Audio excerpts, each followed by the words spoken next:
Meanwhile, weighing in on the incident, Health Minister Dr. Christopher Tufton said such an act undermines the safety of the public, especially when it comes to food.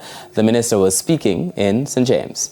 I think it's important for us to take the strongest possible action so that a signal is sent that this is not something that will be tolerated. When a public health inspector goes to an establishment and presents their identification, they should be respected as a representation of the authority of the state, acting on behalf of the people of Jamaica, so that they can be confident that when they go into a food establishment, they feel safe.